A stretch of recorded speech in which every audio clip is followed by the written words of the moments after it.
Boa tarde, pessoal. É uma honra e um prazer estar aqui com vocês para abrir essa mesa redonda, intercâmbios entre os mundos eslavo e latino-americano. Estou aqui acompanhado da minha colega, querida amiga Denise Regina de Sales, da professora Aurora Fornoni Bernardini e do professor Andrei Fedorovich Kaufmann. Vamos começar na ordem das apresentações, primeiro com a Denise, depois com o Andrei e, por último, com a Aurora. E eu vou apresentá-los na medida em que eles forem fazer suas falas. Começando pela Denise. A Denise é graduada em Comunicação Social e Jornalismo pela Universidade Federal de Minas Gerais, UFMG, mestre e doutora em Literatura e Cultura Russa pela Universidade de São Paulo, docente e pesquisadora na Universidade Federal do Rio Grande do Sul, URGS. Ministra aulas de língua e literatura na graduação e de tradução na pós-graduação. Atua nas áreas de estudos de tradução, tradução literária, literatura russa e terminologia. E ela vai apresentar a sua fala Tradução como Elo entre Brasil e Rússia. Denise, muito obrigado pela presença e fica à vontade para começar a sua apresentação. Muito obrigada, Leonardo. Agradeço a apresentação. Boa tarde a todas e todos. Eu quero inicialmente parabenizar a diretoria da Abralic pela realização deste evento e por suas manifestações em defesa da universidade pública e da autonomia acadêmica. Agradeço, mais uma vez, ao Leonardo pela mediação dessa mesa, ao pessoal que está no suporte técnico, às intérpretes de Libras. O título desta mesa, Intercâmbios entre os mundos eslavo e latino-americano, ecoa os trânsitos plurais nos diálogos Brasil-Rússia, título do simpósio realizado em outubro neste evento. Nesses intercâmbios, trânsitos e diálogos, além de agradecer a todos os que participaram do simpósio com suas comunicações, quero agradecer aos dois mestres que compõem comigo hoje esta mesa, Aurora Bernardini e Andrei Kaufmann. Faz tempo que não nos encontramos pessoalmente, e ainda que virtual, este encontro me marca pela gentileza dos dois em aceitar o nosso convite e pelo tanto que a presença deles me faz lembrar a minha trajetória São Paulo, Moscou, São Paulo, antes de vir para Porto Alegre. A Aurora é uma referência para todos nós, como professora, pesquisadora e tradutora, com uma produção intelectual intensa, diversificada, que nos inspira. Andrei tem vindo ao Brasil dividir conosco suas pesquisas sobre o cronotop e outros temas e tem recebido em Moscou pesquisadores e professores brasileiros. A sua presença me traz também a lembrança da tradução, por ter sido um autor extremamente atencioso e parceiro durante o processo de tradução de seu livro, que deve sair no ano que vem, com o título Imagens Artísticas do Tempo e do Espaço na Literatura Russa do século XIX. Um agradecimento muito especial aos dois, é uma honra estar nessa mesa ao lado deles. A minha fala tem o título A Tradução como Elo entre o Brasil e a Rússia. As reflexões que desenvolvo foram inicialmente tratadas no Colóquio Sul de Literatura Comparada, do ano passado, e neste ano na Comunicação Literaturas Russas, a prosa da escritora evenque Galina Keptuké. Na primeira ocasião, eu fiz uma descrição do caráter multicultural e multilinguístico da literatura escrita e publicada atualmente no território da Federação Russa, em sua relação com a literatura russa publicada no Brasil. Na segunda, apresentei a autora Galina Keptuké, escritora do povo evenque, povo que habita atualmente regiões do sudeste da Rússia e norte da Mongólia e da China, e a ilha de Sakhalina. Abro um parêntese para explicar que usarei povo evenque como se fosse uma unidade homogênea, embora ele seja formado por grupos diversos que elaboram produções culturais diferenciadas e cruzam fronteiras internas entre repúblicas e regiões russas e fronteiras externas com a Mongólia e a China. Para ser mais exata, Galina Keptuké é uma escritora representante dos evenques da região do Rio Amur, do grupo de caçadores Keptuké.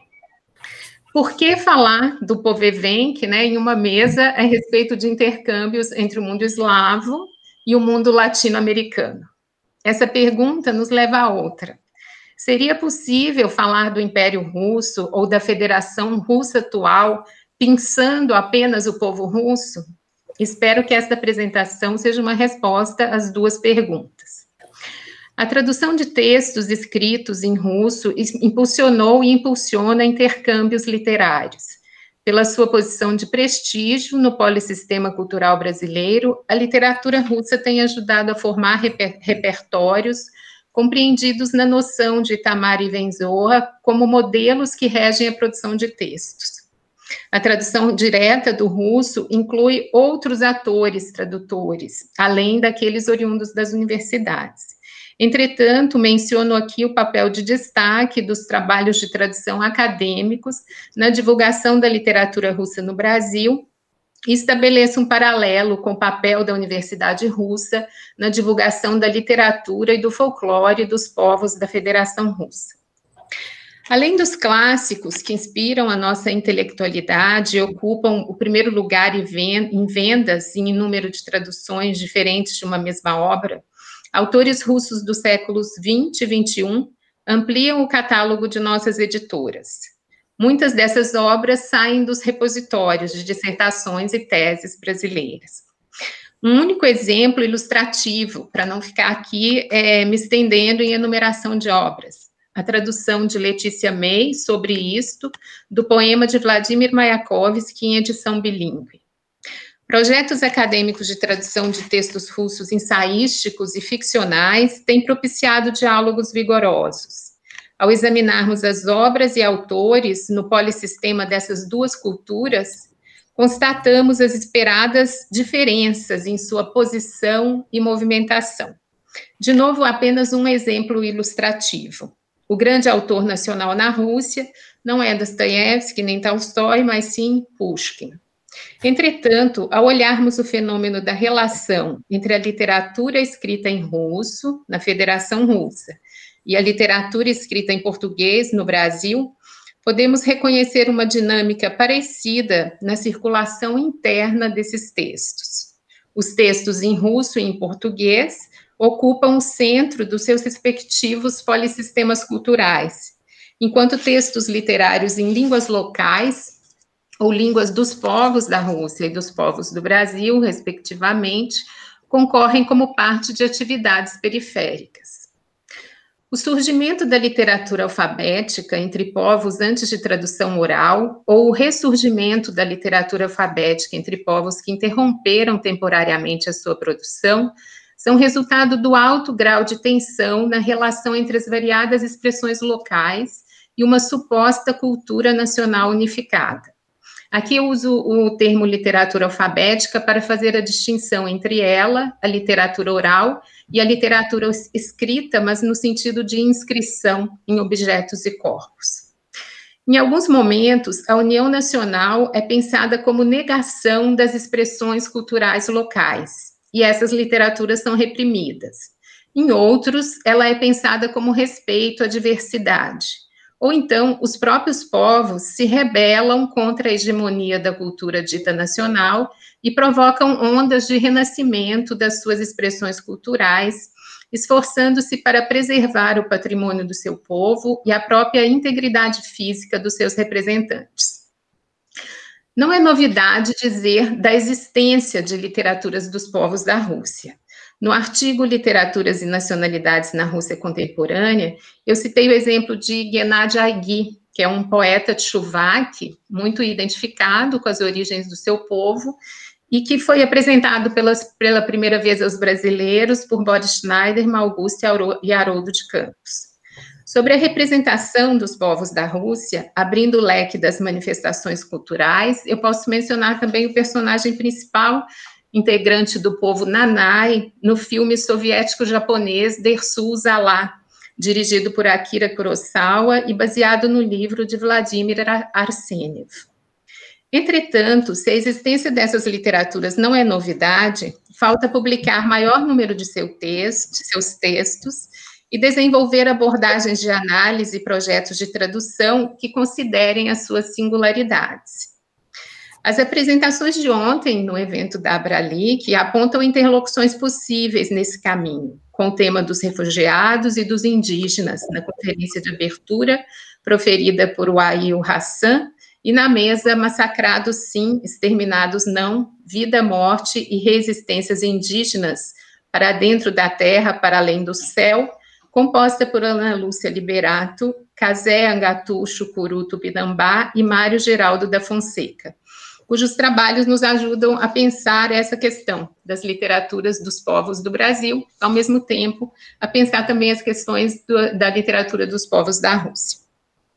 Nesse caminho, a tradução comparece como meio e modo de revelação de polissistemas que ocupam posições periféricas. Podemos constatar isso nos projetos de publicação de volumes de prosa e poesia bilíngues. Um exemplo ilustrativo no Brasil, entre muitos outros, eu trouxe para vocês algumas imagens, Léo, a primeira. Obrigada. Então, um exemplo, né, apenas ilustrativo, o livro A Origem do Beija-Flor, de Oaguaré e Amã, em edição bilíngue português e maraguá, do povo maraguá da Amazônia. Na imagem, o autor e a capa da obra. E na Rússia, a segunda imagem, Léo, a Antologia de Literatura Infanto-Juvenil dos Povos da Rússia, em que a literatura evenque está representada por Galina Keptuké e por Evgenia Kareiskaya. Nessa segunda imagem estão as capas de 3 antologias das literaturas de povos da Rússia, lançadas recentemente. À esquerda, a de poesia, no centro, a de literatura infantil ou infanto-juvenil, e à direita, a de prosa. O terceiro slide, por favor. Keptuké, nascida em 1951, integra uma geração de escritores em prosa, poesia e estudos sobre a língua, a cultura e o folclore evenques. O meu lugar de leitura é o lugar de uma pesquisadora brasileira que nunca teve contato direto com os evenques e que começou essa pesquisa recentemente. Eu trato aqui da prosa exemplificada no primeiro episódio da narrativa E-mail Sheisvaioímia, de Geutulari K. Para essa leitura, que eu apresento para vocês, eu utilizei 2 edições em russo. Eu não leio evenque, por enquanto não tenho como acessar esse texto em evenque. E aí me vem à mente de novo a conferência e a mesa de ontem, e essa questão das línguas, que também foi colocada lá, né? Que línguas aprendemos e por quê? Em quais condições?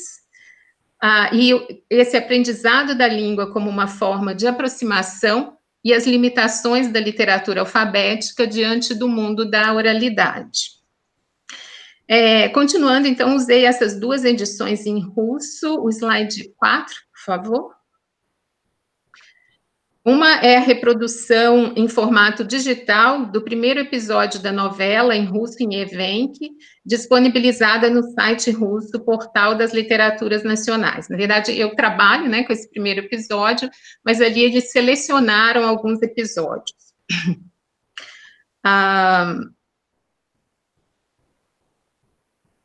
Na tela, né, vocês estão vendo à esquerda um trecho, comecinho, né, do trecho em evenque, à direita em russo, e os textos são colocados lado a lado ali no próprio site. A edição impressa, slide 5. Obrigada.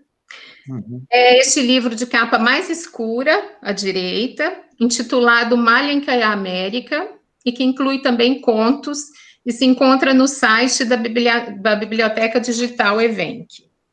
As 2 outras capas, a da esquerda e a do meio, são livros que eu não tenho em mãos, mas que elas ficam aqui para apontar um tema interessante de pesquisa, dado esse contraste entre as capas sisudas e essa capa com a imagem do rio e dos seus arredores, da menina evenque, protagonista da narrativa, e das renas, importantes parceiros de vida dos evenques.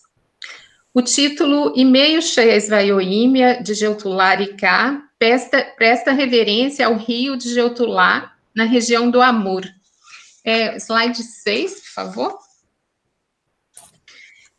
Neste mapa está em rosa a Rússia, né? À direita, no pé da página, em roxo, o Japão. Seguindo, né, na linha do olhar para a esquerda, em amarelo, a China, né, que faz fronteira com essa região, depois a Mongólia, né, que faz fronteira também com a Rússia, e a pequena meia-lua em azul, acima da Mongólia, é o Lago Baikal, local importante para os xamãs dos povos dessa região. Passando ao slide 7, o mapa da Rússia dividido em regiões, a gente vê no extremo esquerdo, né, que é o lado europeu, né, as regiões menores, né, onde se acumulam essas regiões menores, e é onde originalmente, né, é o ponto de origem do povo eslavo. Fazendo o recorte das regiões à direita, que são as que nos interessam, a gente tem a imagem 8, onde a gente pode ver os locais onde vivem os evenques atualmente.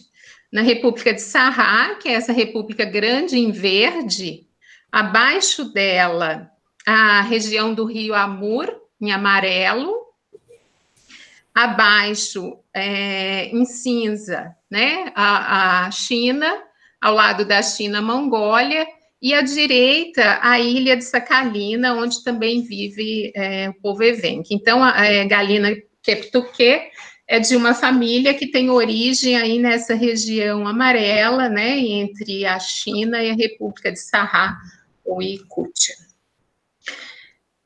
Voltando ao título, é uma expressão retirada do ritual de travessia de enfrentamento de situações difíceis.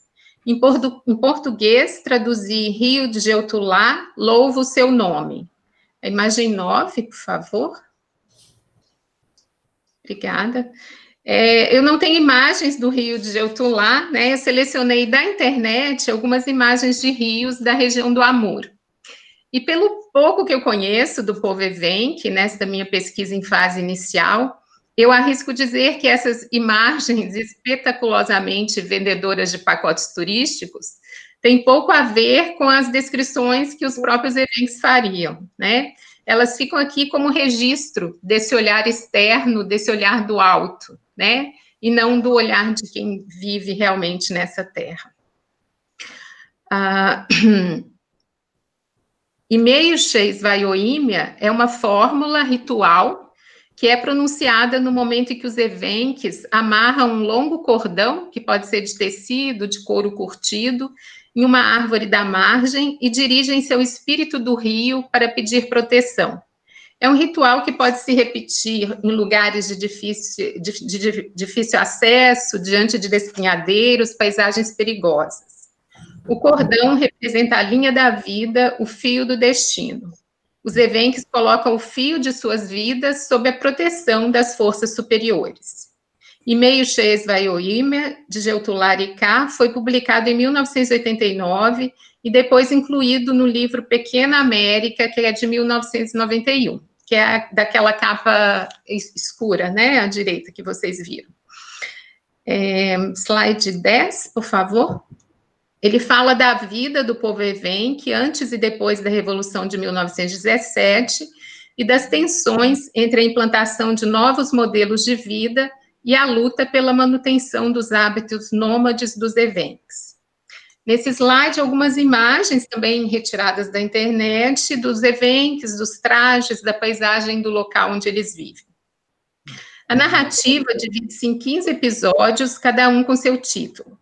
O primeiro deles chama-se Singken. Na edição impressa em russo, esse subtítulo tem a seguinte nota de rodapé. Para os evenques, a palavra Singken possui vários significados. Sucesso na caça, felicidade na vida, fortuna, sorte. Chama-se Singken um inseto muito raro, parecido com a vespa. A sua presença significa a chegada da sorte. O slide 11, por favor. E é o último, então, Leonardo, quando você achar que deve tirá-lo, fica à vontade. Essas são ilustrações daquele volume, né, da capa escura, as primeiras ilustrações no início, antes do início do texto. Da definição de critérios para o projeto de tradução da novela de Galina Keptuké para o português, tenho buscado inspiração nos livros da literatura dos povos indígenas brasileiros. Algumas dessas publicações colocam marcas de formatação, com frequência o tipo ou a cor da fonte, nas palavras da língua indígena não traduzidas, e listam essas palavras e seus significados no final do livro. Daniel Munduruku, em Um Dia na Aldeia, adota esse procedimento. Vejamos como isso pode se dar no episódio Sing Ken, numa tradução sem nota explicativa para o título. A personagem principal e narradora é uma menina Evenk. Ela está preocupada com o pai, que perdeu a sorte na caça. Sem sorte não se consegue nada, pensa ela. A garotinha faz então um apelo à divindade. Mande sorte para meu pai. Não esconda dele o mensageiro da sorte, o Sing Ken de asas douradas. Esta é a segunda ocorrência dessa palavra e ela vai aparecer ainda mais 15 vezes no texto, e a cada vez essa garotinha vai nos dizer algo mais sobre esse Sing Ken, que por início a gente não sabe o que é. Apesar de ter feito seu apelo à divindade, ela continua preocupada. Não confia que será atendida, pois sabe que muitos pedidos ficam sem resposta. E o seu pai realmente volta da caça sem nada. Por isso, ela resolve apelar para um segundo meio de ajudá-lo. Essa é minha tradução inicial para esse trecho. A menina fazendo o seu relato, né? Eu fui procurar o Sing Ken. Desse jeito, é certo que vou ajudar meu pai. O Sing Ken é um inseto grande, marrom e dourado. Ele parece uma vespa porque tem a cintura fina. Tem 2 fiozinhos de bigode e uma grande agulha comprida no final da barriguinha. Não é fácil de pegar, porque é nele que fica guardada a alma do alce. Ele não aparece para a gente, mas eu vou dar um jeito. Minha mãe sempre fala que ninguém consegue esconder nada de mim. Esse Sing Ken também não vai conseguir. Eu pego ele e algum alce bem grandão fica sem alma. Com a alma do alce na minha mão, o meu pai consegue matar o alce, com certeza. E mais adiante, né, a cada vez que aparece a palavra, ela vai explicando um pouco mais. Ele vem voando e some rápido. É essa a vida dele, aparecer do nada e fugir voando para não ser pego. A minha missão é não deixar o Sing Ken escapar, é ficar de olho nele. Assim vou ajudar meu pai. Ela se esforça muito, mas ainda é segura sobre o resultado da sua missão, pede ajuda à irmã mais nova. E no final consegue capturar o Sing Ken. E o pai realmente tem sorte na caça. Desse modo, o título do primeiro episódio será compreendido no final dessa parte da narrativa, sem a necessidade de uma nota explicativa inicial. Todas as associações com sorte, fortuna, bons resultados, a descrição do inseto e dos passos dados para recuperar a sorte são feitas pela menina durante o relato. A nota, neste caso, principalmente como está formulada em russo, nos afasta dos evenks, apostando na delimitação do campo que pertence ao outro. Eles têm crença, eles fazem e dizem coisas que precisam ser explicadas com antecedência, porque pela narrativa, supostamente, não poderiam ser compreendidas. Léo, eu tenho mais uns 3 minutinhos? Tem? A natureza nômade do povo evenk é fator importante para a preservação de seus costumes e tradições. Galina Keptuké acredita a sobrevivência do folclore de seu povo, a manutenção da funcionalidade da vida de seus representantes. Naqueles que adotam a vida sedentária, a percepção do mundo no nível urbanizado contemporâneo convive com a memória folclórica alicerçada geneticamente. Acompanhar a vida evenk pelos olhos de uma criança, de uma menina, significa se maravilhar ingenuamente com rituais e conhecimentos do seu povo e com os elementos da natureza e, ao mesmo tempo, comparar criticamente as condições de vida nos povoados e nas errâncias dos caçadores. Ela nos explica tudo porque para ela tudo são descobertas. Keptuké conhecia a cultura evenk de dentro, carregava consigo os conhecimentos dos mais velhos do seu povo. As suas narrativas retomam a tradição dos primeiros representantes da literatura alfabética evenque, sem deixar de mostrar os tempos conturbados e contraditórios em que viveu. Tempo de desestabilização das culturas locais e tempo dos ciclos econômicos, como o da exploração mineral, que dificultaram o caminhar nômade dos evenques em seu território sem fronteiras. As narrativas de Keptuké são classificadas como prosa social e prosa sociopsicológica. Para Alexandre Sagui, escritor e folclorista, pesquisador do povo Nivri, e Georg Gatchev, pesquisador dos estudos culturais, Keptuké mantém os conhecimentos de seu povo, porém em uma forma não folclórica, resultado do trabalho a partir de várias tradições literárias, a evenque, a russa, a ocidental. Ainda hoje, os evenques vivenciam seus conhecimentos ancestrais, que se encontram presentes no cotidiano, não como uma elaboração formal, mas como uma prática diária. Tendo vivido essa prática, a autora escreve uma prosa lírica sobre a vida da própria família, como ela define. Usa citações dos rituais e composições rítmico-sintáticas que ativam a consciência de todo o seu povo em um nível inconsciente. Dessa forma, faz despertar a memória genética épica. E aqui eu faço uma ligação com as palavras de Célia Chacriabá, professora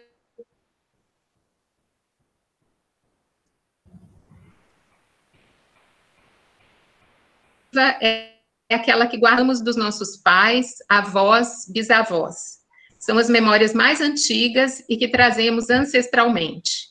Já a memória ativa consiste também naquelas memórias que reativamos em matrizes do passado, mas que estão presentes e ativas ainda hoje, sendo dinâmicas e marcadas por processos de ressignificação que definirão a nossa relação com as memórias do corpo-território no futuro daqueles que ainda virão. Para finalizar, traduzo um trecho da resenha do pesquisador russo Georg Gatchev sobre o livro de Galina Keptuké, Malenькая América. Eu abro aspas para a tradução.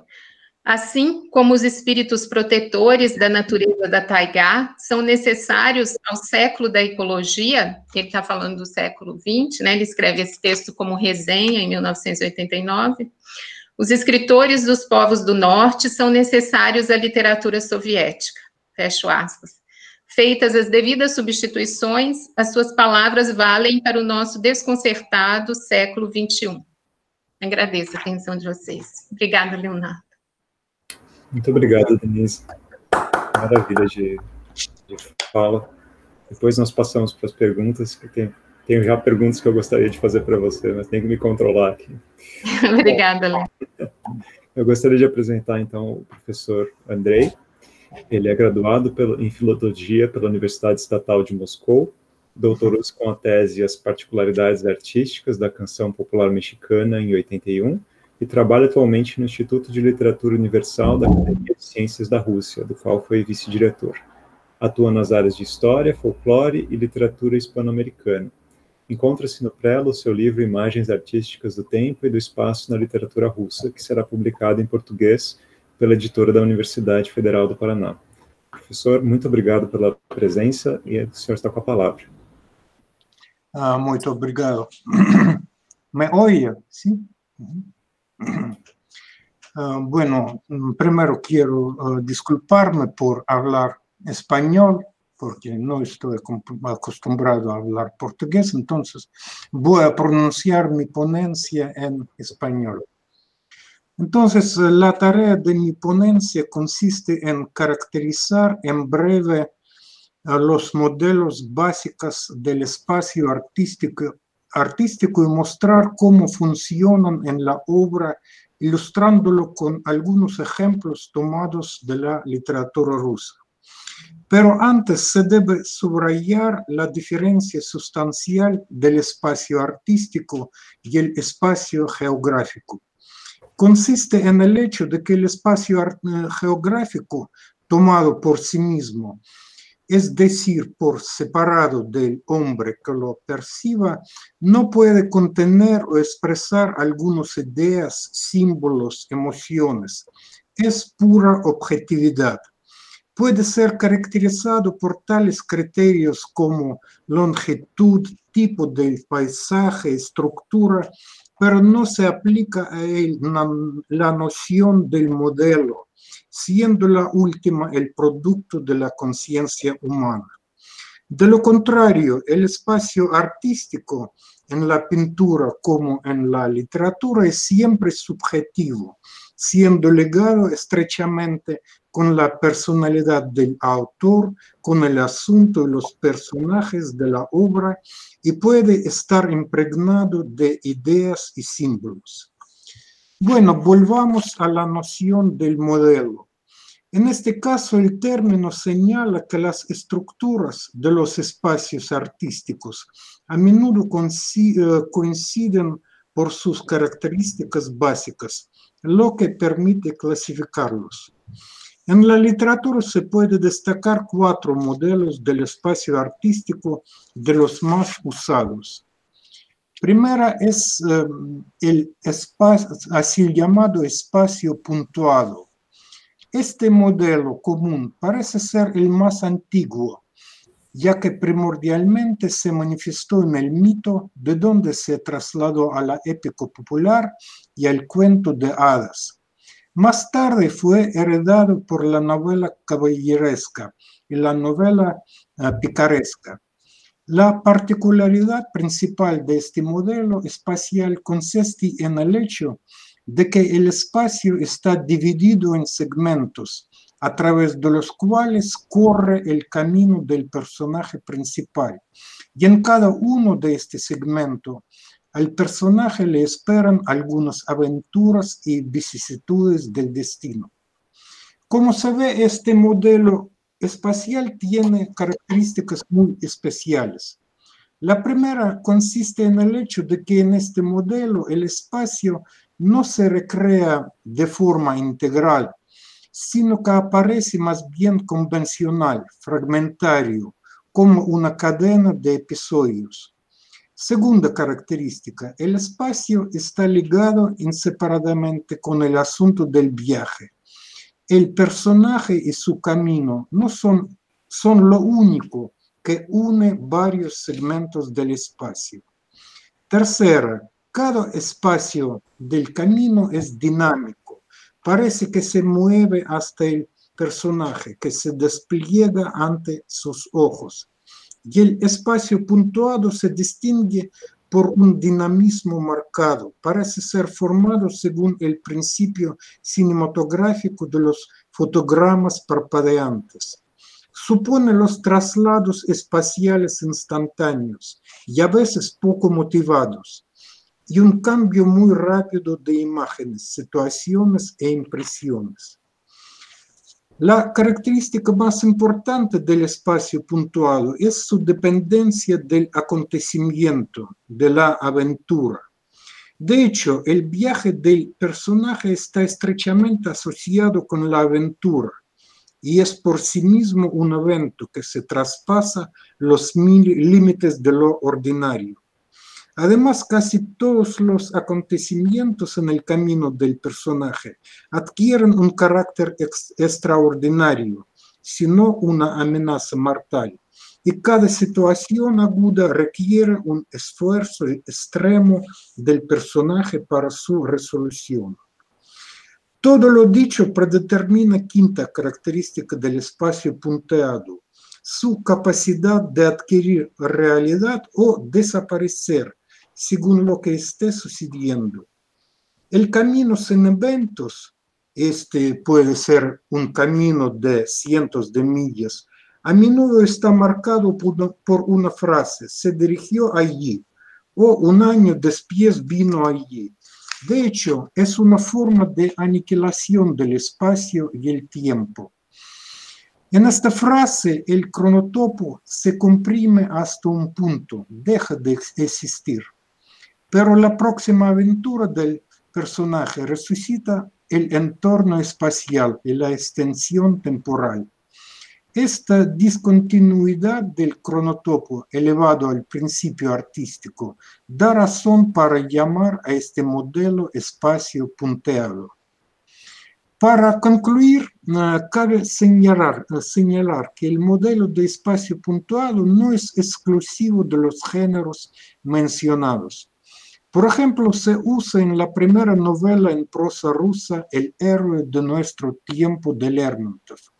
Esta novela psicológica, que tiene signos menores de la novela de aventuras, no pertenece en modo alguno al género de una novela pícara. El escritor presenta a su héroe en diferentes episodios y lugares, donde experimenta diversas vicisitudes del destino, mientras que los episodios se presentan con una violación deliberada de la cronología de los eventos. Lermontov utiliza el modelo del espacio puntuado, subordinándolo a las tareas de revelar la apariencia espiritual de su héroe. Para evitar la biografía tradicional, muestra a su personaje solo en los momentos claves, a veces extremos, de su vida, cuando el carácter del héroe se revela más plenamente. Otros tres modelos del espacio artístico se organizan por medio de la imagen de la frontera. Frontera es la coordenada básica de la conciencia humana, ya que milenios de años los seres humanos se dedicaban al establecimiento, a la defensa o a la violación de las fronteras entre las tribus, las propiedades, feudos, reinos, estados. Vale mencionar una característica más del espacio artístico si hablemos de la percepción del lugar nativo, sea la aldea, la ciudad o el país. Se percibe por medio de la oposición lo mío, lo ajeno. Esta contraposición sobreentiende la presencia de una línea real o imaginaria donde se acaba lo mío y empieza lo ajeno. En la literatura artística, esta línea muy raramente se presenta como una frontera estatal con aduanos, puntos de control, etc. Mucho más a menudo se interpreta de un modo simbólico y puede encarnarse en las imágenes muy amplios e indefinidos: océano, ciudad, aldea, puntos cardinales, o en categorías mentales: cosmovisión, religión, ética, actitudes, etc. Se puede destacar dos tipos de la frontera: cerrada y abierta. No se trata de una posibilidad para el personaje de cruzar la frontera. Se trata de cómo el escritor interpreta la violación o el cruzamiento de la frontera y de qué consecuencias conlleva para el personaje. Cabe destacar que estos dos modelos espaciales, abierto y cerrado, casi siempre se oponen entre sí, casi siempre están en oposición irreconciliable. Entonces paso al espacio abierto. La característica principal de este modelo espacial es la ausencia de la imagen de la frontera. Si esta imagen está presente en la obra, el personaje puede cruzar la frontera sin alguna dificultad. El modelo artístico del espacio abierto tiene dos interpretaciones, una positiva y otra negativa, y ambas están contrapuestas al modelo artístico del espacio cerrado. En el primer caso, el modelo del espacio abierto se asocia con la libertad, la que implica la posibilidad de un movimiento ilimitado en el espacio. Por eso, este modelo muy a menudo está vinculado con el asunto del viaje. Desprovisto de límites y fronteras, el espacio ofrece al personaje sin número de caminos, es decir, posibilidades de elegir su propio destino. Y esto a su vez implica que el modelo espacial abierto contiene la idea del movimiento, del cambio, de la transformación. Pasemos al espacio cerrado. Este modelo se forma por medio de la imagen acentuada de la frontera cerrada. Como regla, la imagen de la frontera cerrada está encarnada en unos objetos geográficos y artificiales, sea el mar que rodea una isla, sea un bosque o un desierto que separan la aldea del resto del mundo, sean muros y puertas que cercan una casa o prisión, sea frontera estatal en su encarnación concreta. Lo más importante es que para cruzar la frontera el personaje debe emprender grandes esfuerzos, a veces arriesgar la vida. Si la cruza puede obtener la libertad o al revés puede perder la felicidad, perecer moralmente o físicamente. Recordemos, por ejemplo, el asunto típico de la novela indianista. Un personaje sale de su aldea a la ciudad para ganar dinero, donde pronto pierde los valores morales tradicionales y se degrada. Entonces, todo se depende de la interpretación del espacio abierto y cerrado. Para no ser infundado, quiero demostrar con ejemplos concretos dos tipos de la contraposición de los modelos espaciales. Primer tipo, si el espacio abierto se asocia con la libertad, con la posibilidad de elegir, con la perspectiva espiritual, entonces el espacio cerrado se interpreta de modo negativo. Es una prisión, falta de libertad, violencia. Pero también puede ser un autoaislamiento voluntario, plagado de decadencia moral y, en última instancia, de la muerte espiritual. Un ejemplo tajante de tal contraposición hallamos en la novela de Dostoyevski, Crimen y Castigo. Es fácil notar que la acción de la novela ocurre en espacio urbano, muy limitado. Es la plaza Senaya y barrios adyacentes. Lo limitado de este espacio lo subrayan los encuentros constantes e impredecibles de los protagonistas, como si vivieran en una residencia donde es imposible no conocerse uno a otro. Además, como subraya el autor, este espacio no tiene ni puede tener la salida, y este motivo se manifiesta muy claramente en reiteradas palabras de Marmeladov. Pues porque hay que ir a alguna parte, porque ya se ha llegado al último extremo. Y Raskolnikov muchas veces va a mencionar estas palabras respecto a sí mismo. Y además este Petersburgo real, como el panal en la colmena, está dividido en células, cuartitas donde habitan los personajes. Es en tal célula vive Raskolnikov. Aunque nunca cierra la puerta que da a la escalera, vive aislado de todo el mundo, lo que Dostoyevski subraya con perseverancia. Ya en la primera página dice que el tabuco de Raskolnikov, cito, más parecía al armario que al apartamento. Esta comparación surge luego en la conciencia del protagonista, que dice, es allá, en este rincón, en este armario horrible, íbamos durando todo esto más de un mes. Así percibe el tabuco de Raskolnikov su madre. Cito, ¿qué mal cuarto tienes, Rodya? Parece a un ataúd. Estoy seguro de que por causa de este cuarto te has hecho tan melancólico. Y el mismo Raskolnikov más tarde afirmará su conjetura. Cito, entonces me encerré en mi casa como una araña en su tela. Ya conoces mi tabuco porque fuiste a él. Sabes, Sonia, que el alma se ahoga en las habitaciones bajas y estrechas. O cómo aborrezco aquel cuchitril, y sin embargo no quería salir de él. Todas estas imágenes, el armario, tabuco, rincón, no dejan ninguna duda de que la célula de Raskolnikov presenta el modelo de espacio cerrado, digamos apretado, comprimido, lo que asocia con lo cerrado y apretado de su conciencia. Por eso el significado especial obtienen las palabras de Raskolnikov cuando dice de su falta de voluntad de salir afuera.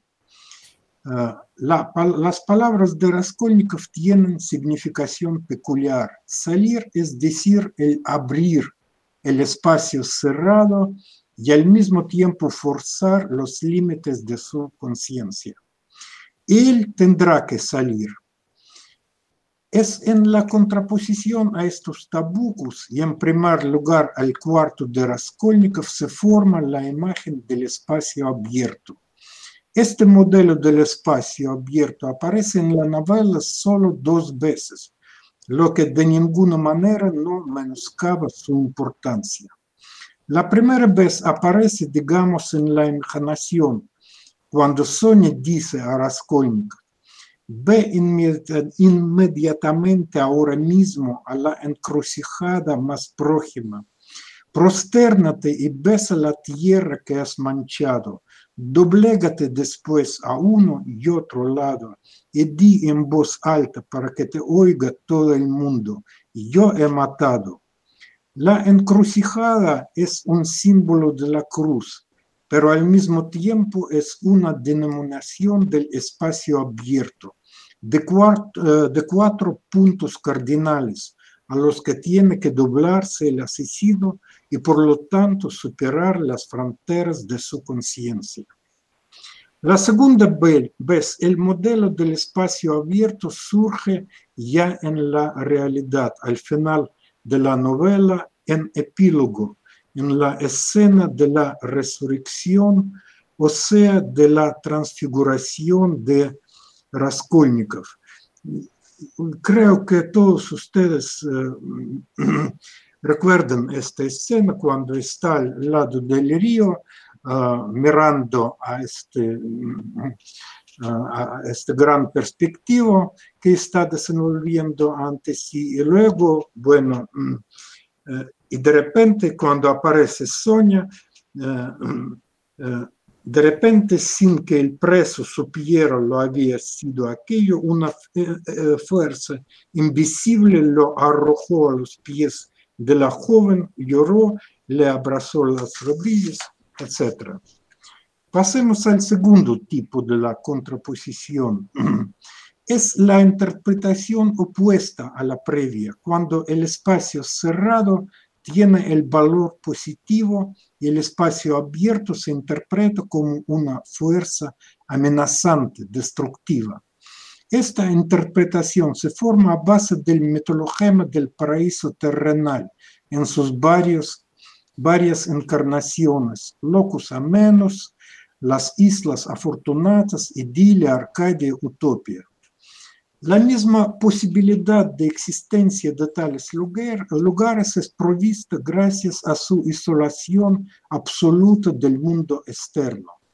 Es una condición sine qua non, porque el mundo ancho de los seres humanos, el que vive en el tiempo histórico, está lleno de vicios, los que, según el principio de los vasos comunicantes, pasarían al paraíso terrenal y acabarían con él. No por casualidad Thomas More colocó su utopía en el lugar que tenía doble defensa contra el mundo externo. Primero en la isla del océano y segunda cerca de Brasil. Si tengamos en cuenta que a principios del siglo XVI, Brasil, recientemente descubierta, era una lejanía trascendental, algo inalcanzable, podemos afirmar que More isoló su país muy seguramente. En la literatura rusa no hay mejor ilustración de esta interpretación que el cuento de Gogol, Los hacendados de antaño. Todo el espacio artístico del cuento está dividido abruptamente en 2 partes muy desiguales: el mundo externo y el mundo interno. El primero está descrito por unas frases escasas. Cito: detrás del jardín estaba el bosque grande. Era denso y descuidado. En este bosque vivían los gatos salvajes, los que eran el pueblo sombrío y salvaje. Pero este fragmento corto caracteriza plenamente el representado modelo espacial. Este espacio no tiene fronteras, él se estira a nadie sabe dónde, por lo tanto es el modelo del espacio abierto. Luego es el mundo caótico, desorganizado, descuidado. Por consiguiente, este espacio está poblado por los seres salvajes, sombríos y feroces. El mundo interno de la hacienda donde vive la pareja de ancianos, al medirlo objetivamente, constituye una partícula pequeñísima del mundo externo. Pero en este caso la medida objetiva significa nada, ya que al primer plano sale la percepción del autor y lector. La descripción del mundo doméstico ocupa la mayor parte del cuento. Y además este mundo está reflejado con tanta diligencia, con tanta cantidad de detalles, que en la conciencia del lector agrandice y se percibe mucho más significante que el mundo externo, el que cabe en unas pocas frases. El mundo doméstico tiene tanta significancia gracias a su isolación completa del mundo externo. De veras, ya en la primera página del cuento, el autor acentúa lo isolado de este mundo, marcando las fronteras de la hacienda.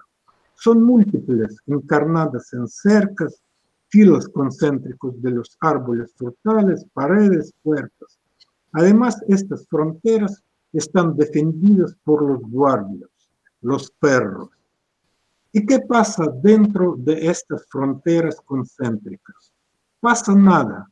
La vida de los hacendados está caracterizada por las palabras tranquila, sosegada, agradable, bucólica, y esta última definición aclara el fondo mitológico del espacio descrito en el cuento.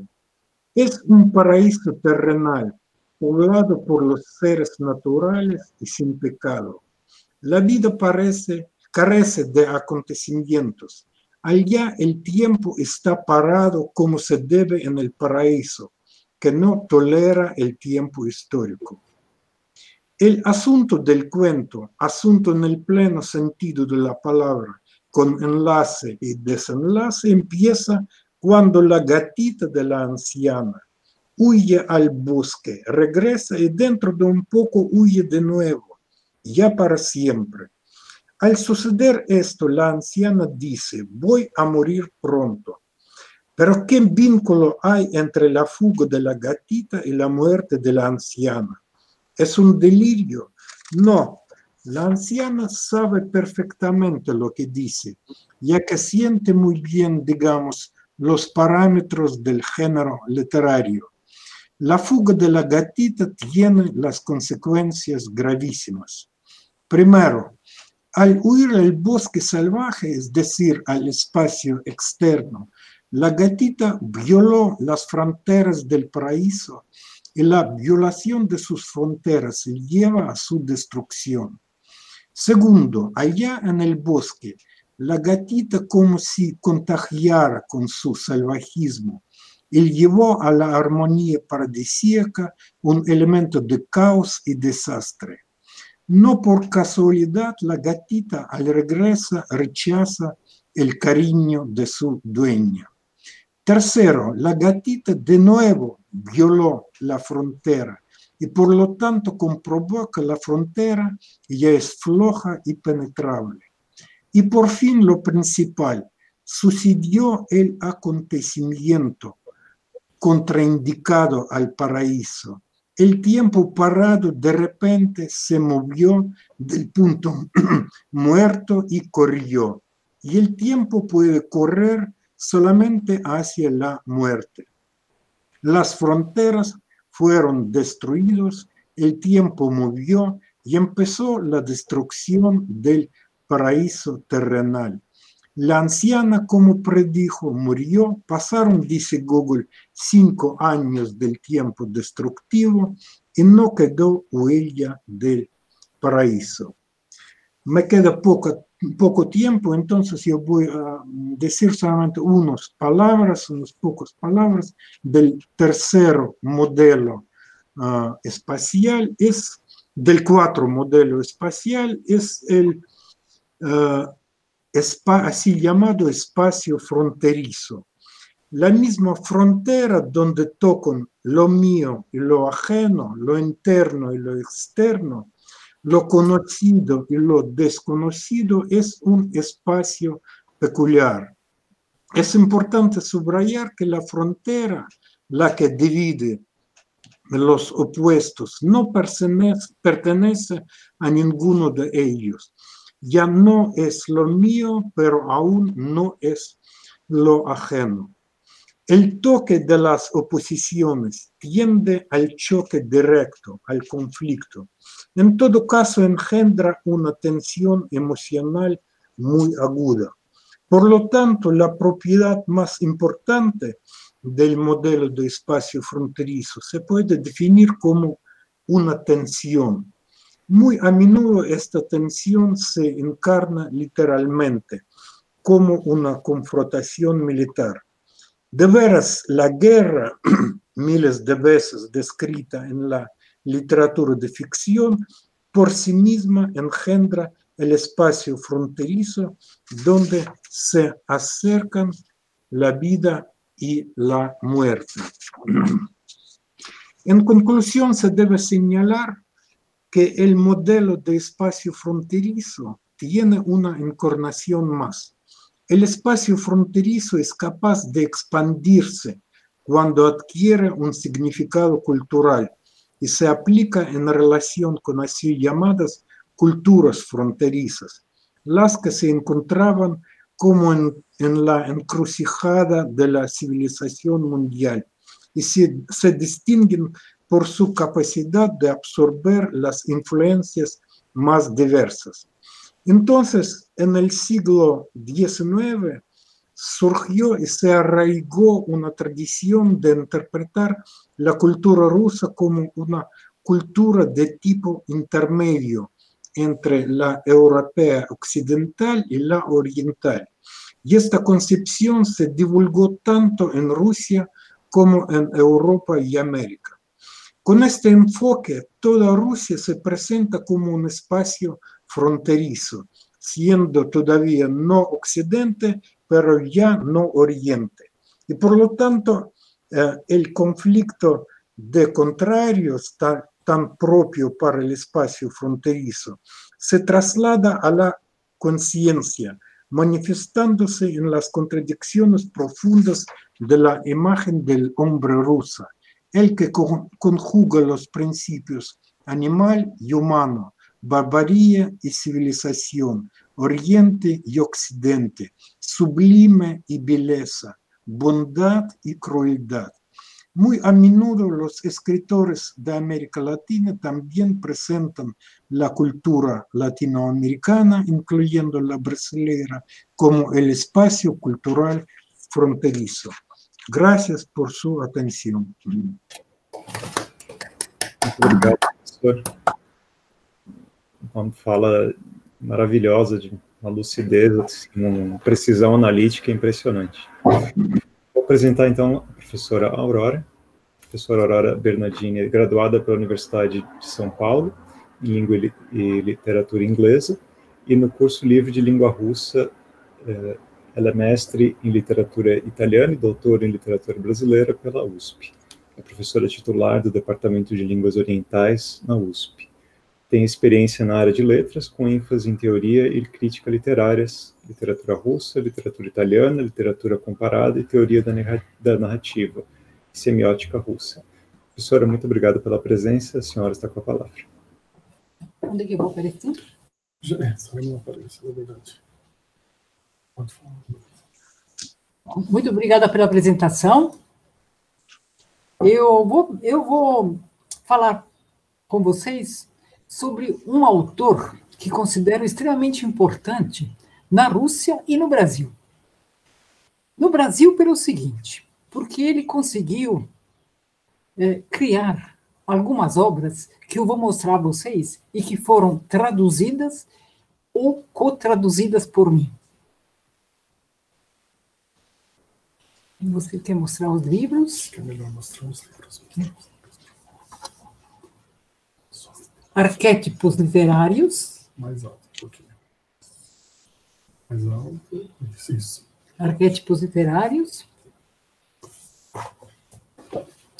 A estrutura do conto de magia. Do mito à literatura. E, originariamente, a poética do mito.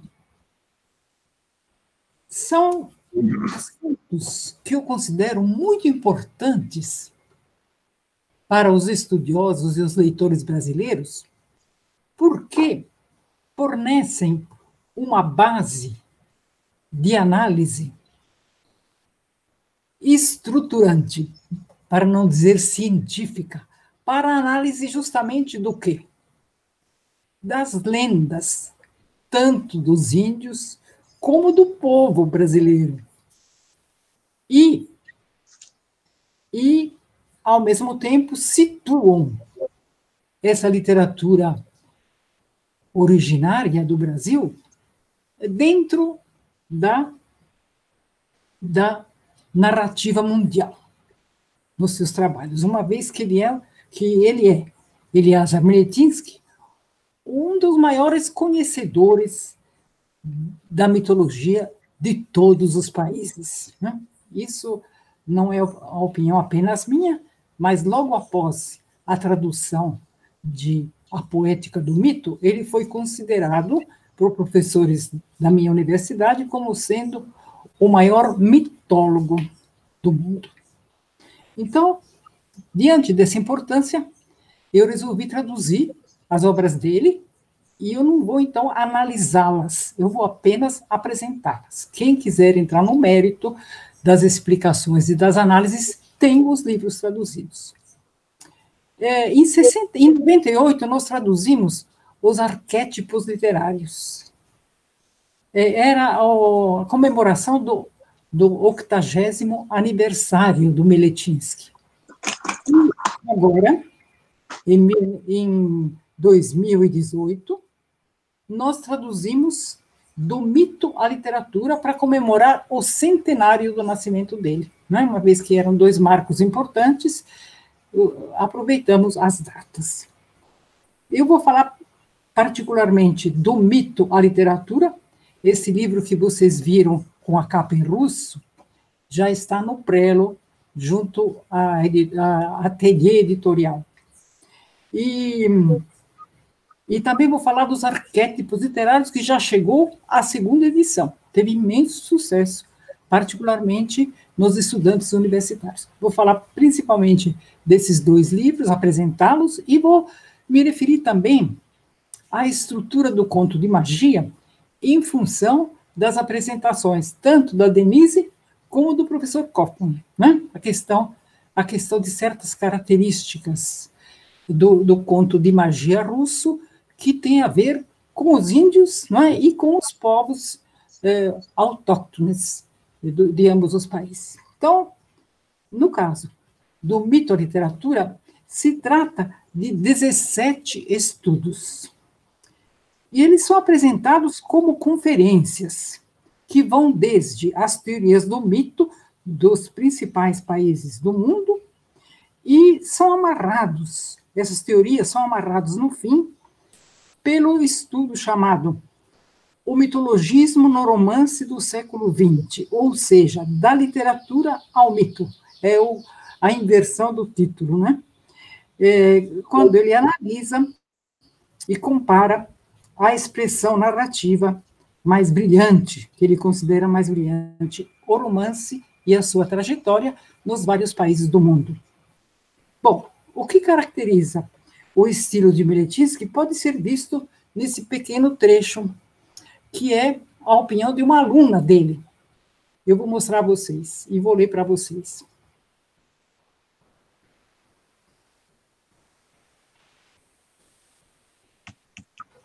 Acho que não. Bom, se não está aparecendo, eu vou ler então para vocês. Uma aluna chamada Galina Yusefovich diz o seguinte: o que caracteriza o estilo de Miletinsky é a clareza e o rigor com os quais ele reúne centenas de fatos e tradições mitológicas em esquemas admiráveis, que logo em seguida ganham outras dimensões. De planos, tornam-se tridimensionais. E tal como o cardume dos peixes, eles vão mudando continuamente a orientação do movimento.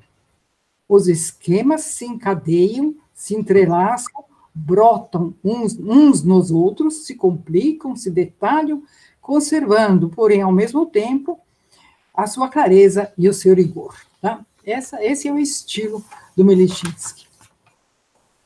Ao lado disso tudo, o que caracteriza a escrita de Miletinsky é a essencialidade. Ele sabe, ao longo de suas apresentações, que se integram umas às outras, apontar para alguma conclusão. Conclusão essa original, que sintetiza e dirige a nossa compreensão, abrindo-nos para o diálogo. Assim, depois da apreciação das diferentes teorias que inicia o livro do mito à literatura, passamos pelas várias categorias dos mitos. Os mitos cosmogônicos, escatológicos, heróicos, calendáricos, numa viagem pelo mundo afora, e travamos conhecimento com os mais antigos protagonistas desses mitos, até chegar aos mais importantes, os heróis culturais, enquanto centros do processo de ciclização no folclore primitivo, em que os ciclos contêm grande variedade de narrativas, mitologismos, lendas, contos de animais e anedotas, sempre em volta de um herói mitológico principal. Esse herói, quando ele é o herói da criação épica, é visto como benfeitor do gênero humano, como criador das grandes religiões. Porém, muitas vezes é acompanhado por um duplo, cômico ou demoníaco. Aí entram uma série de tricksters, de monstros e dragões e etc. É o momento agora da passagem do epos arcaico para o epos clássico, que surge com a consolidação política e paulatina da formação dos estados. Com isso, a linguagem também muda.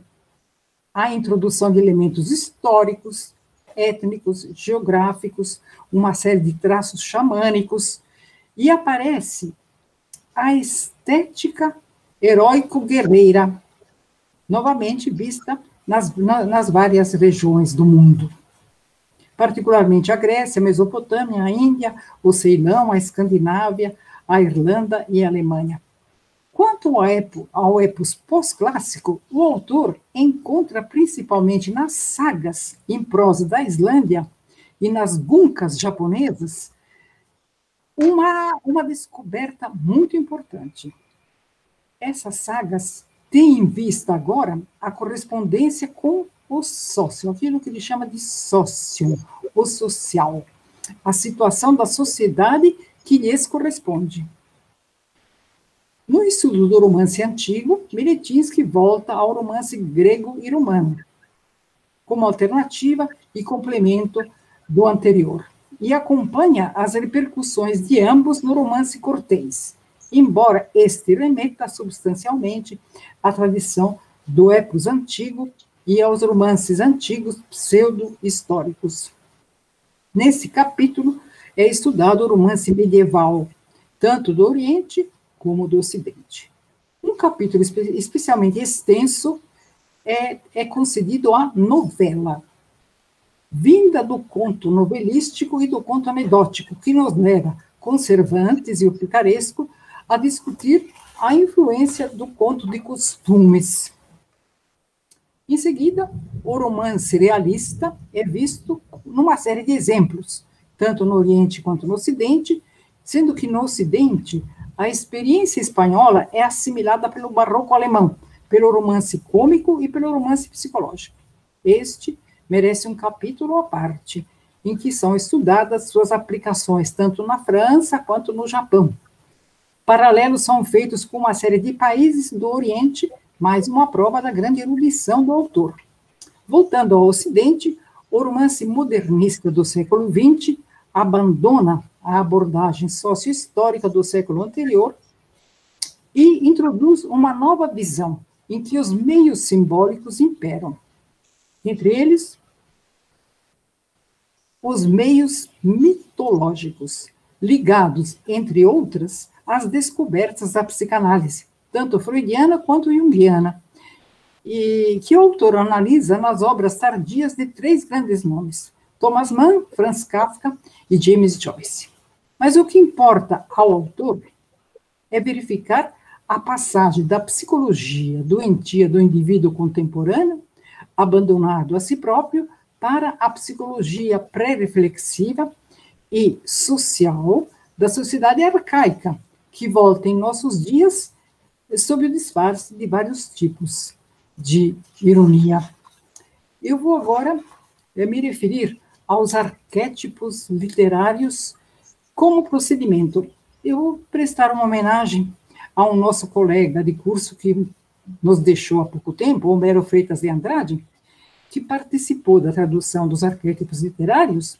E então aqui está uma leitura que ele faz desse livro, que eu vou sintetizar a vocês. Então, sintetizando, Peletinsky realiza, na primeira parte dos arquétipos literários, e num primeiro momento, um verdadeiro trabalho de arqueologia, em busca da origem e da formação dos esquemas básicos que constituem os arquétipos temáticos, mitológicos, literários, comuns às mais diversas culturas. Seus principais interlocutores, do ponto de vista teórico, são as concepções de Jung sobre o tema, às quais ele se contrapõe algumas vezes, aliadas aos estudos de Lévi-Strauss e principalmente de Propp. A partir da ideia de que, na mitologia, a própria descrição do mito é possível somente em forma de narrativa da formação dos elementos desse mundo, e mesmo da formação do mundo como um todo, e de que, tendo diante de si a tarefa prática de dominar o mundo, o homem o estrutura, teoricamente, em forma de narrativa, sendo que o constrói de tal forma que lhe sejam asseguradas relações harmoniosas com ele, por conta do diálogo, da troca, da magia, da religião, não apenas a ordem do mundo, mas também a sua importante harmonização com as exigências humanas, encontra-se no programa de cosmicização, exigindo o momento oportuno da luta ativa dos heróis contra as forças demoníacas do caos. Peletinsky começa a examinar o mito heróico na literatura universal e a traçar o itinerário das transformações do herói mitológico e de seu complexo arquetípico no herói cultural das narrativas de cunho folclórico, que se caracteriza por ser uma espécie de provedor dos objetos naturais e culturais necessários ao seu povo. E um representante das forças do cosmos, pronto para defender o mundo e a sociedade humana dos monstros demoníacos que personificam o caos. O herói cultural encarna a sociedade humana, o socium como um todo. É com esses traços arquetípicos que ele se torna personagem dos contos maravilhosos e dos contos de magia. É esse também o protótipo básico do herói das antigas epopeias, pois nele os impulsos pessoais coincidem com os impulsos sociais. Essa coincidência dos impulsos do herói começa a se desarticular, segundo Peletinsky, no romance Cortês e na novela de cavalaria, nos quais o herói tende a se particularizar, a adquirir características pessoais que podem ser portadoras do caos social. Já na Renascença, a partir da experimentação com as diferenças de gênero do epos e do romance, na representação do caráter heróico, os traços épicos do herói épico e os românticos dos cavaleiros acabam se aproximando. É somente no fim da Renascença que se procedeu, segundo Meletinsky, a uma revisão do arquétipo do herói. Tanto em Hamlet como em Macbeth e Dom Quixote, ocorre um emblema dessa revisão. Eles são heróis que, embora dotados dos ideais heróicos, quer por características individuais, quer por contingências do próprio socium, eles não conseguem desempenhar a contento as atividades próprias do herói, épico e arquetípico. Deles se origina toda uma série de novos tipos de heróis e anti-heróis, cujos traços arquetípicos já não se atêm exclusivamente ao paradigma do herói cultural original. No romantismo, os heróis vivem em conflito com o meio, ou com o socium como um todo, e são inclinados à tristeza, à resignação melancólica, ou, ao contrário, à revolta daimônica e à negação de Deus, justamente pela impossibilidade absoluta da realização épica. Já na literatura da escola realista do século XIX, ocorre uma diminuição do herói e do heroísmo sob a influência do meio que nela se representa, dando início a um processo de desmistificação do heroísmo.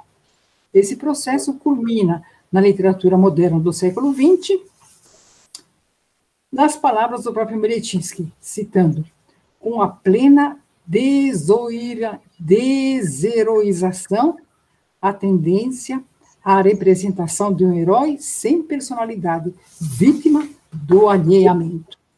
Paralelamente ao estudo dos arquétipos literários,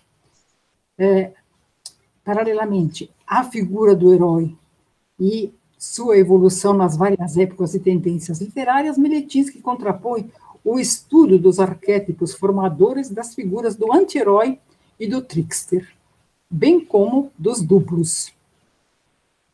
Na segunda parte do livro, intitulada As Transformações dos Arquétipos na Literatura Clássica Russa, Meletinsky esmiuça os processos de transformação e elaboração dos arquétipos em arquétipos literários, a partir de uma análise profunda dos traços arquetípicos dos principais heróis e anti-heróis da literatura russa do século XIX até o início do século XX, e fornece uma exemplificação bastante farta.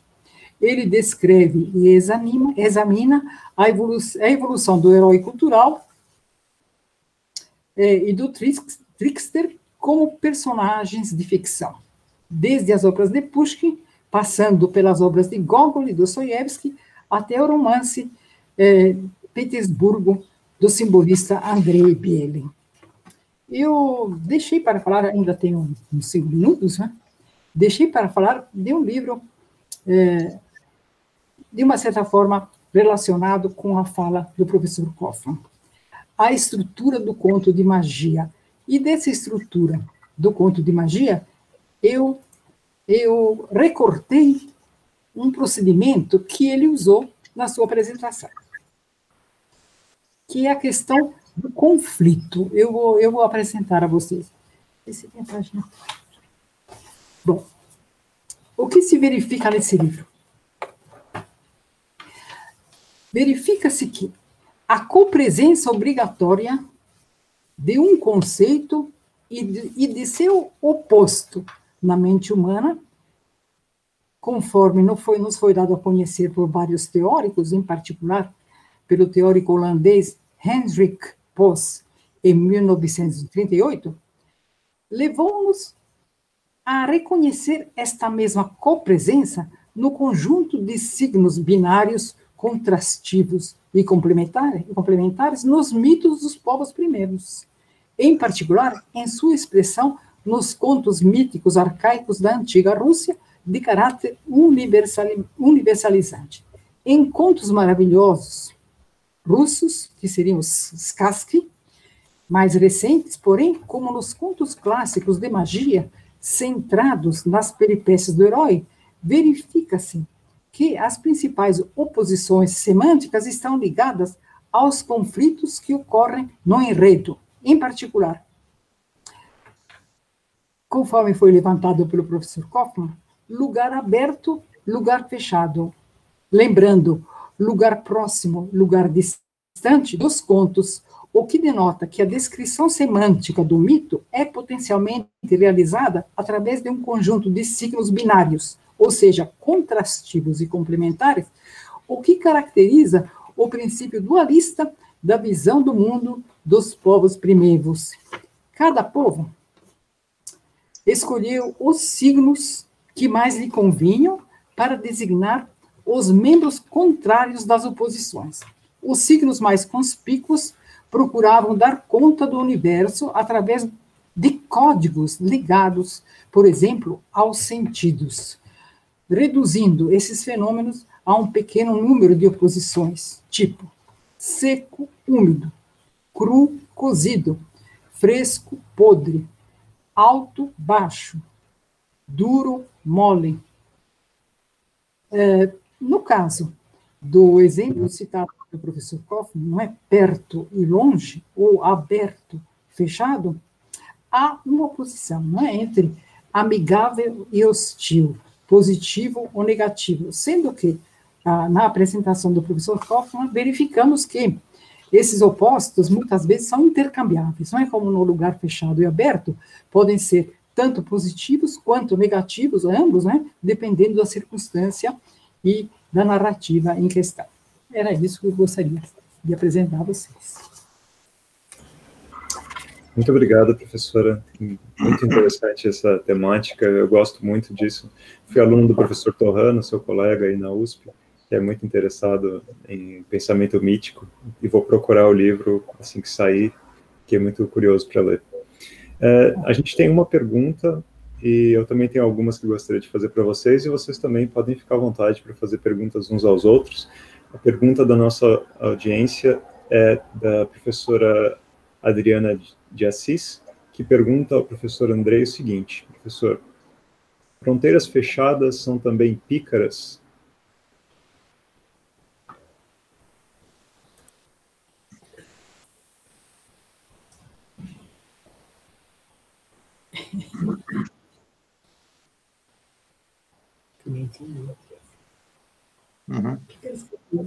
Engraçado. Daquele trickster, né? Trickster. Seriam enganadoras.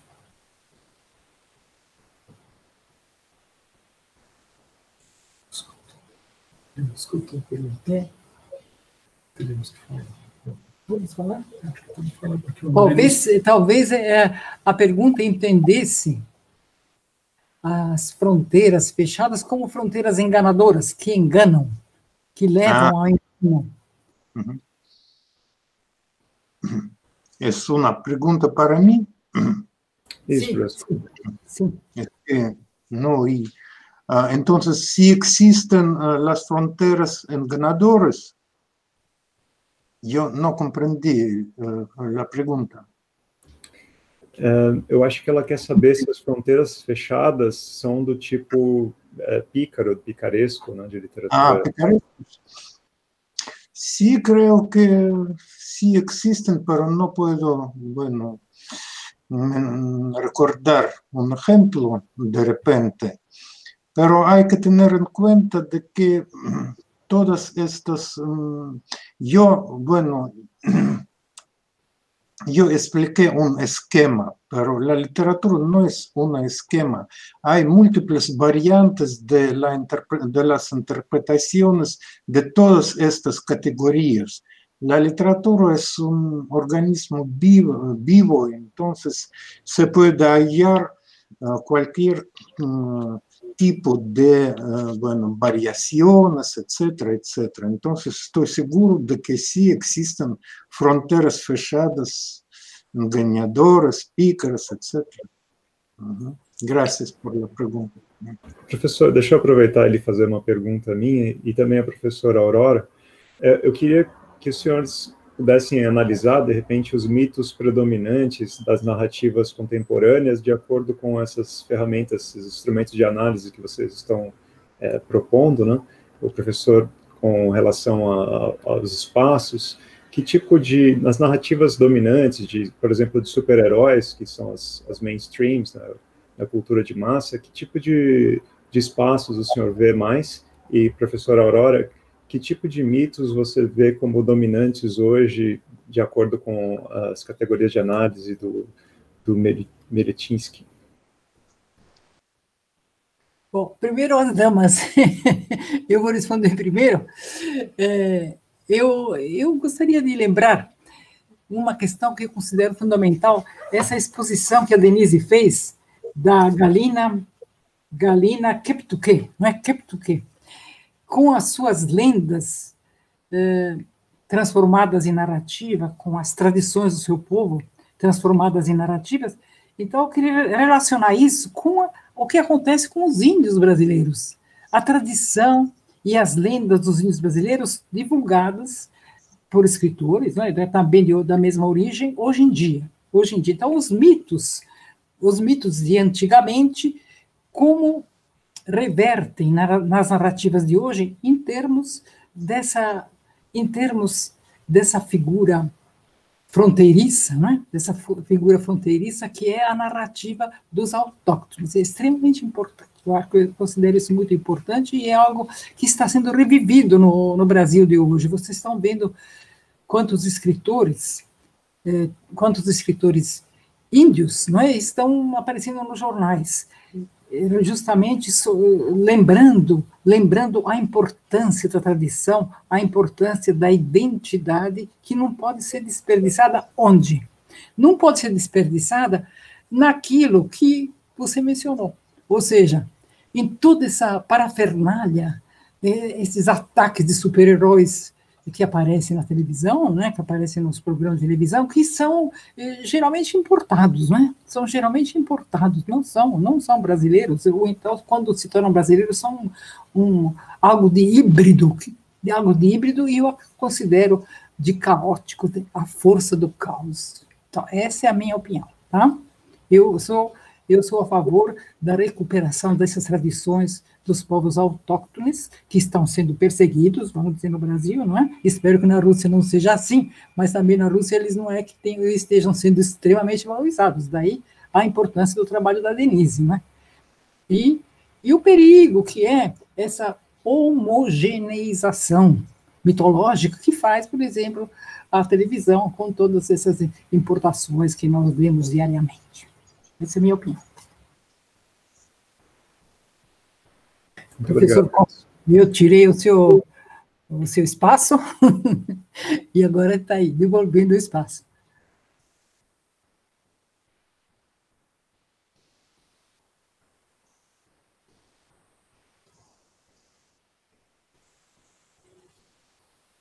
Professor Andrei, o senhor gostaria de falar a respeito disso? Não sei se a pergunta ficou clara para o senhor. Que pergunta?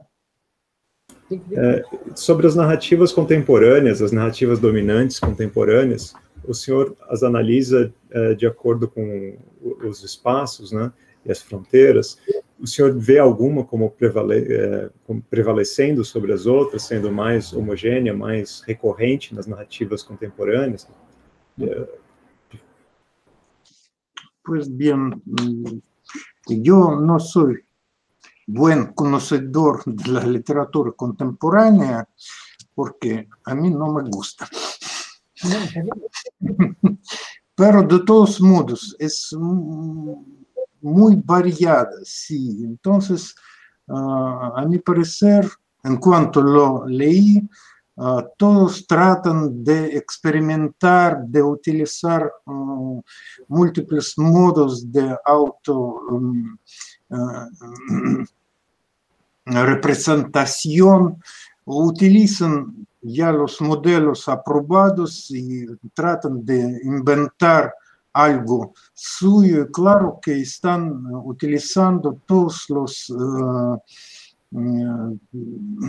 todos los valores, todos los logros de la literatura previa. Es un cuadro muy interessante, muito variável. Obrigado, professor.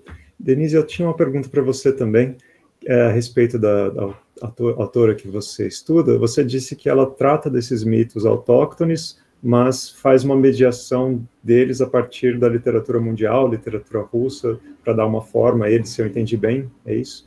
Eu queria te perguntar se você sabe como ela é recebida dentro dos próprios povos dela, porque você falou desses polissistemas e como o mesmo autor tem recepção bem diferente, às vezes dentro do seu próprio país e num outro país. Eu queria que se você pudesse falar, não sei se você já chegou a estudar isso. Sim, obrigada, Léo.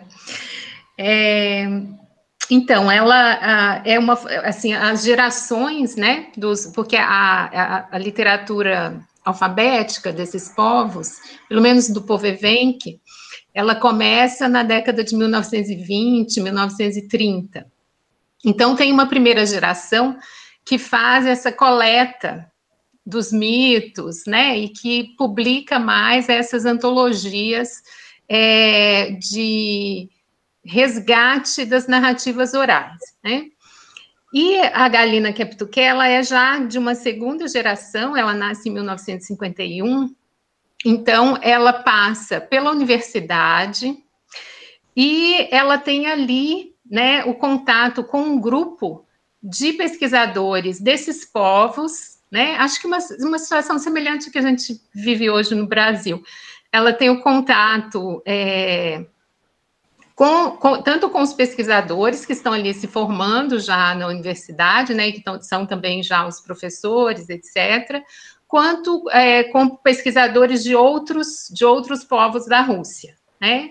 Então, essa geração é considerada como a geração que vai, assim, consolidar e, ao mesmo tempo, provocar um renascimento dessas narrativas, combinando todos esses elementos, né? Já tratando não só essa pessoa que veio do seu povo com um conhecimento muito profundo e, ao mesmo tempo, sem muito contato com a tradição literária russa e europeia. Agora não, é uma geração diferente, então o resultado também da obra deles é diferente. E a produção, ela é uma produção muito ampla, né? Porque ela tem as produções dela de pesquisa de folclore, inclusive com expedições e viagens por aquelas regiões que eu mostrei para vocês, e tem uma produção ficcional, tem produção de poesia, né?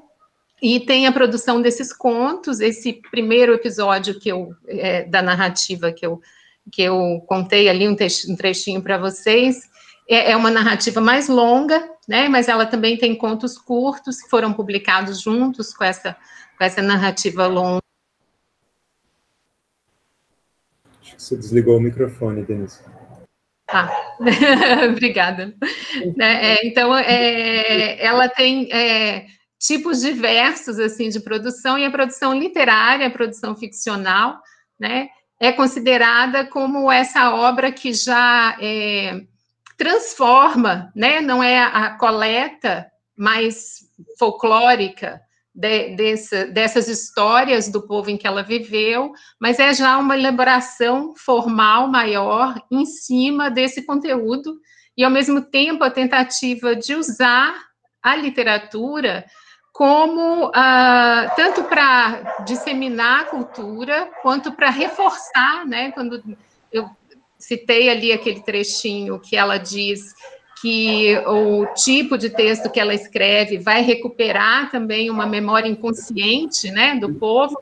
Então, ela está pensando nos leitores que são do próprio povo evenque, mas, ao mesmo tempo, ela também está pensando nos outros leitores, primeiro porque ela trabalha como tradutora, ela traduziu também muitas obras, ela tem essa preocupação, né, por exemplo, essa personagem, que é a menina evenque nessa história, ela está sempre nos explicando, e o fato de ser uma criança, né, vai aparecer com essa possibilidade de se surpreender, então, por isso trazer explicações que seriam muito básicas, né, que talvez um adulto em outra situação não desse.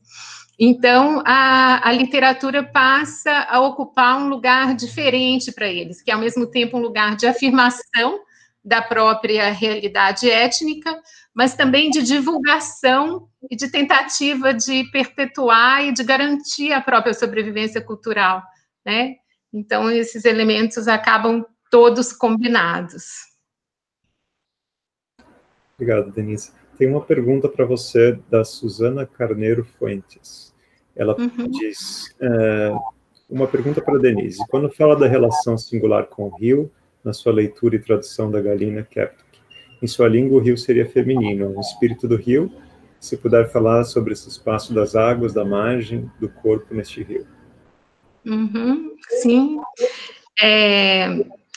Essa palavra, né, inclusive, que acompanha ali o título, né, da obra, que que está invocando ali a proteção do rio, né, em russo é Erika, uma palavra feminina, assim, e para eles são dois elementos muito importantes, as águas e as renas, né, os animais, que são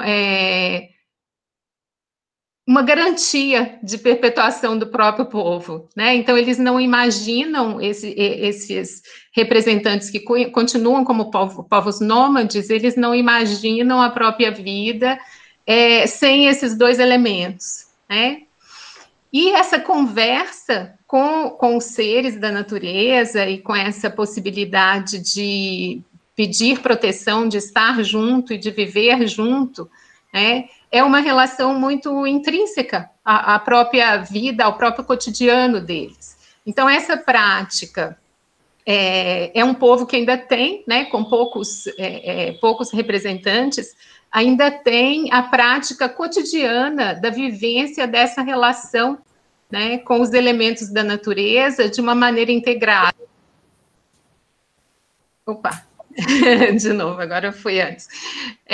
Então, é uma tentativa justamente não uma tentativa, né, mas é uma vivência, né, que enxerga todos esses seres como seus parentes, como seus próximos, como aqueles que vão trazer, né, tanto a solução para os seus problemas, quanto com os quais eles vão estabelecer uma relação de respeito. E a sobrevivência do próprio povo, né, está relacionada com a sobrevivência desses elementos. Então, eles cuidam de si, cuidando nessa natureza, cuidando desse rio, cuidando dessas renas, né, o respeito, né, pelos animais, o respeito pelas águas, e esse fio, quando eles amarram, né, o fio ou o cordão, nas árvores pedindo proteção e que estão entregando a sua vida a esses elementos da natureza, é justamente porque eles os respeita e guarda, né? Então, é como se um elemento cuidasse do outro, né? Por isso, indissociável essa relação entre o rio, as renas e os evenques nessa condição de povo nômade. Agradeço a Suzana pela pergunta. Obrigado, Denise. Nós não temos mais pergunta da audiência. Se vocês quiserem fazer perguntas uns aos outros ou comentários a respeito das falas, fiquem à vontade. Eu queria perguntar para a Denise, essa autora, Galina Keptuk, escreveu também em russo? Ela escreveu também em russo ou os originais dela foram traduzidos para o russo? Sim, ela escreveu também em russo. Na geração dela, muitos deles, Aurora, escreveram na própria língua local e em russo, né? E muitos deles também trabalharam como tradutores desses próprios textos. Então, era uma característica comum, eu imagino que perdure até hoje, né? Eu não conheço bem ainda outros autores, eu tenho conhecido a partir desses textos que tenho lido a respeito dela, né? E fico com vontade também de saber de vocês, porque me parece que essas categorias, Aurora, Andrei, ajudam a entender, né? Por exemplo, quando o Andrei estava falando dos espaços dos espaços abertos, né, porque em alguns momentos na narrativa ela questiona, ela fala bastante ali do período anterior à Revolução Russa e depois no período soviético, né, então as crianças vão ter uma dificuldade de frequentar as escolas, por exemplo, então tem um trecho em que a garotinha comenta, né, que ela fala, mas como é que eu vou para a escola, né, eu não posso ficar parada, eu tenho que sair caminhando junto com meu pai. Né, ele sozinho, ele não pode sair sozinho para caçar, porque senão ele vai correr muito risco. Nós temos que ir junto com ele. Minha mãe precisa ir junto com ele. E minha mãe quer que eu estude, meu pai também acha que eu devo estudar, mas como que eu vou ficar numa escola que não anda? A escola não anda, a escola fica num lugar só. E nós precisamos andar. Né? Nós temos que sair caminhando. Então, eu acho que tanto do ponto de vista dessa relação, né? Eu vejo, até comentei com a Aurora, eu vejo essa questão dos mitos, né? Como um caminho aí, né? Para entender, para penetrar melhor nessa literatura, e também os espaços da Andrei. Acho que quando a gente pensa nesse fechado e aberto, né? Ela fala que que eles têm uma casa no povoado, mas que eles passam pouquíssimo tempo nessa casa, eles passam mais tempo na tenda, né? Nessa tenda nômade, e que a casa dela no povoado fica o tempo inteiro trancada com um cadeado grande. Então a gente tem essa sensação muito nítida, né? Desses espaços. Um espaço que é opressivo, né, e que é o espaço fechado, o espaço aberto. Não sei, se vocês já pudessem me dar umas dicas de possibilidades de análise, eu agradeço. Não, eu acho que justamente a vantagem desses livros do Merethinsky é que ele fornece instrumentos para análise. E são vários procedimentos. Né? Ele vai começar pela questão do conflito, ou seja, dos opostos, como dizia o professor, dos contrários. Né? Qual é o significado do contrário? Mas ele tem uma série de outras perspectivas de análise que são importantes para desbravar o texto, porque a maioria dos estudos dos textos dos autóctones no Brasil e dos caboclos, por exemplo, não necessariamente apenas dos índios, se limitam a parafrasear. Eles reproduzem numa prosa mais corrente, não é? Justamente o texto original, mas a paráfrase não é análise. E a vantagem dos livros do Merethinsky é fornecer elementos de análise, tá? Quer dizer que eu disse a vocês que só apresentaria, eu não entraria no mérito, porque são bastante meticulosos, né? Implicam em gráficos, em porcentagens, então eu convido a leitura, particularmente, no seu caso, a estrutura do conto de magia, tá? Que é uma continuação do estudo do próprio, né? Das funções do próprio, como é que, então, se podem analisar os contos utilizando outras categorias, outros elementos que se adicionam às funções do próprio. Obrigada, Aurora. Andrei, se você... você ouviu a minha pergunta?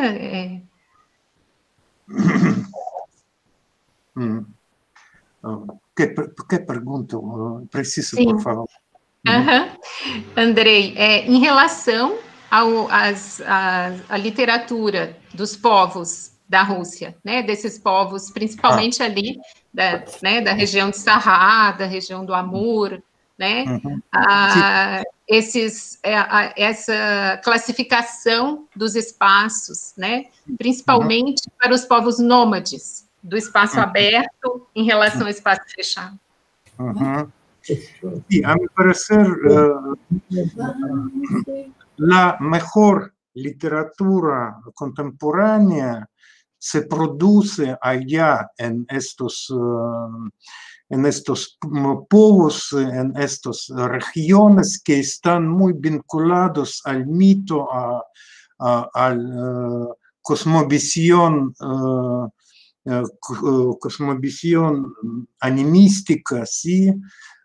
Que están muy cercanos a la naturaleza. Y bueno, yo he leído algunos autores tales como Redgeo, por ejemplo, de los povos del norte. En mi instituto hay todo un departamento, el que estudia la literatura, departamento especial, es que el que estudia la literatura de los pueblos de la Rusia. Entonces, en cuanto yo leo sus investigaciones, yo estoy seguro de que sí, bueno, digamos, el futuro de nuestra literatura rusa es estas literaturas nacionales, que son muy, muy interesantes y muy variadas, ya que la literatura de aquí, de Moscú, de los centros urbanos, a mi parecer ya está, bueno, un poco cansada de sí mismo, ya están, bueno, inventando no sé qué, y bueno, es literatura un poco, digamos, caduca, ¿sí? Y tenemos que esperar renovación literaria de acá, de estos pueblos nómadas, o bueno, acercados a la mitología, etc. Así como en Brasil, yo creo que, bueno, el futuro está por la literatura de los indígenas, ¿sí? Que ya no entraron en el ámbito cultural, pero que van a entrar en este ámbito cultural en el futuro y, bueno, mostrarnos algo nuevo. Obrigada, André. Obrigado, professor. Professora Aurora, tem alguma pergunta? Professor Andrei, gostaria de fazer alguma pergunta? Eu só queria comentar como realmente as apresentações se encaixaram.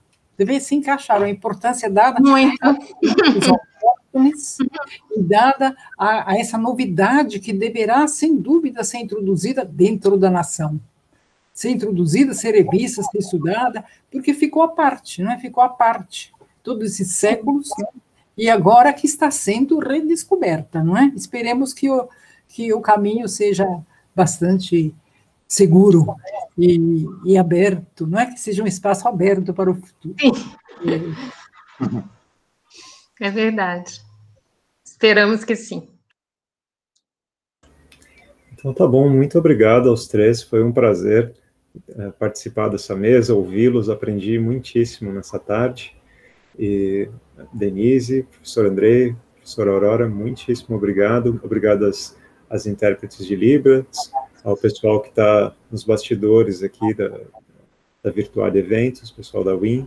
Muito obrigado a todos e muito obrigado aos espectadores que estão aí assistindo a gente. Obrigada, Lucas. Muito obrigado por ter-me invitado a esta conferência, especialmente a Denise, sim. Muito obrigado. Obrigada a todos. Gran placer para mim de verlos todos. Obrigada, André. Obrigada.